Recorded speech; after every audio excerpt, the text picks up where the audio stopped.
ابھی تک زندہ ہیں وہ سارے، اور جو عام سویلین تھے ان کو مروا دیا۔ لال مسجد کے اندر سے مجھے فون کیا۔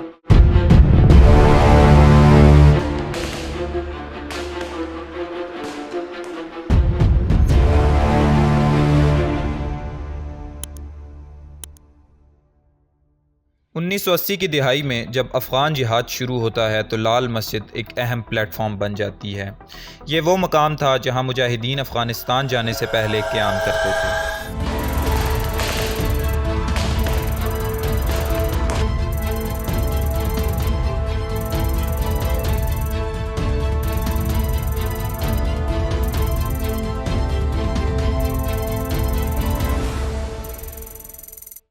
لال مسجد کی کہانی اس وقت شروع ہوتی ہے جب اسلام آباد 1960 میں دارالحکومت کی تعمیر شروع ہوتی ہے، جو ابتدائی 3 بڑی بلڈنگز بنی، جن میں ایک میلوڈی سنیما، ایک نیشنل بینک اور ایک لال مسجد تھی، جہاں مولانا عبداللہ اس کے پہلے خطیب مقرر ہوئے۔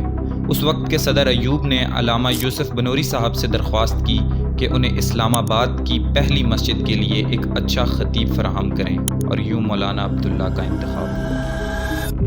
لال مسجد کی خاص بات یہ تھی کہ یہاں ایک چپڑاسی سے لے کر ایک سیاسی ورکر اور تمام جو بڑے افسران تھے وہ اس مسجد میں جمعہ کی نماز ادا کرتے اور باقی نماز ادا کرتے تھے، جس کی وجہ سے مولانا عبداللہ کا جو اثر و رسوخ تھا وہ بہت بڑھ کر سامنے آیا۔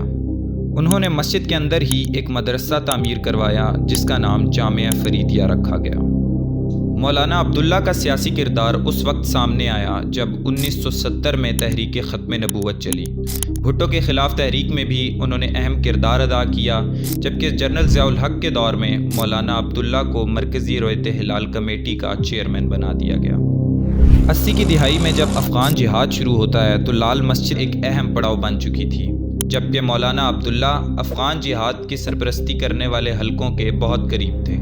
1998 میں جب مولانا عبداللہ کو قتل کیا جاتا ہے تو ان کے بارے میں یہ خیال تھا کہ اس سے ایک ہفتہ پہلے وہ افغانستان میں اسامہ بن لادن سے مل کر آئے تھے، جس کے بعد ان کے بڑے بیٹے مولانا عبدالعزیز کو لال مسجد کا خطیب مقرر کیا گیا اور ان کی بیوی ام حسان کو لڑکیوں کا مدرسہ جامع حفصہ کا متمم مقرر کیا جاتا ہے، جبکہ ان کے چھوٹے بیٹے عبدالرشید کی طبیعت ذرا باغیانہ قسم کی تھی، جنہوں نے مدرسہ کی تعلیم ادھوری چھوڑ کر یونیورسٹی میں انٹرنل ریلیشنز میں ماسٹر کیا، اور 1979 میں وہ محکمہ تعلیم میں افسر بھرتی ہو گئے، جہاں سے ڈیپوٹیشن میں وہ یونیسکو چلے گئے۔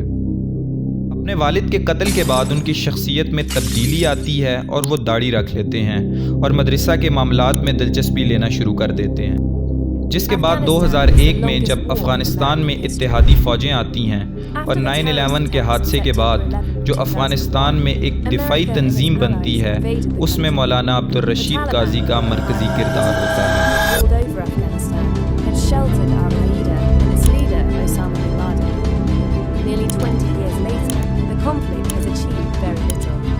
It's a country in ruin. The Taliban still controls much of it.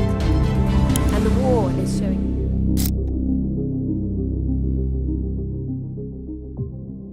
2004 میں جب پاک فوج کے زیر نگرانی ایک بڑا آپریشن قبائلی علاقوں میں شروع ہوتا ہے تو اس وقت لال مسجد سے ایک فتویٰ سامنے آتا ہے جس میں یہ کہا جاتا ہے کہ اس آپریشن میں جو فوجی ہیں ان کو ہلاک لکھا جائے اور جو طالبان ہیں ان کو شہید لکھا جائے، جس کے بعد لال مسجد نے نفاذ شریعہ کا اعلان کیا اور اسلام آباد میں متعدد مقامات پر قبضہ کیا، جبکہ کچھ لوگوں کو اپنے قبضے میں بھی لیا، جس میں ان کے طلباء اور طالبات بھی شامل تھی۔ اسی دوران حکومت اور مسجد کے درمیان تعلقات انتہائی کشیدہ ہوتے ہیں، جس کے چلتے صدر پرویز مشرف آپریشن کا حکم جاری کر دیتے ہیں۔ پرویز مشرف اس آپریشن کو دہشت گردی کے خلاف جنگ کا حصہ قرار دیتے ہیں اور اس کے ذریعے حکومت کی رٹ قائم کرنے کی کوشش کرتے ہیں۔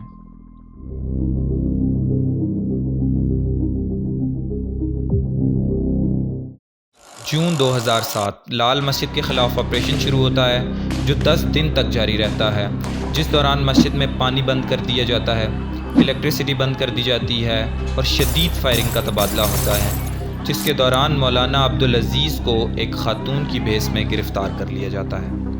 آپریشن کے چلتے لیفٹیننٹ کرنل ہارون شہید ہوتے ہیں اور تقریباً 100 سے زیادہ ہلاکتیں ہوتی ہیں، جبکہ لال مسجد کی انتظامیہ کا موقف تھا کہ ہلاکتیں 200 سے زیادہ تھیں۔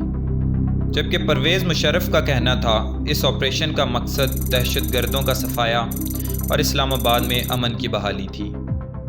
کیا جنرل پرویز مشرف اسلام آباد میں امن ہی چاہتے تھے؟ Some fact says that they want to negotiate and accept their all parameters or negotiations, but General Pervez Musharraf started the operation as soon as possible. چوئی صاحب نے کہا کہ مذاکرات ضرور کامیاب ہوں گے۔ لال مسجد کے اندر جو ملیٹنٹس تھے جو سارے بھاگ گئے اور ابھی تک زندہ ہیں وہ سارے، اور جو عام سویلین تھے ان کو مروا دیا۔ تو آپریشن کے دوران جس دن ان کی ہلاکت ہوئی اس سے 2 روز پہلے عبدالرشید غازی نے لال مسجد کے اندر سے مجھے فون کیا اور مجھے بتایا کہ وہ مشکل میں ہے، اور انہوں نے اپنے ایک ساتھی کے ٹیلی فون سے وہ فون کیا تھا اور وہ ساتھی ان کا زندہ ہے۔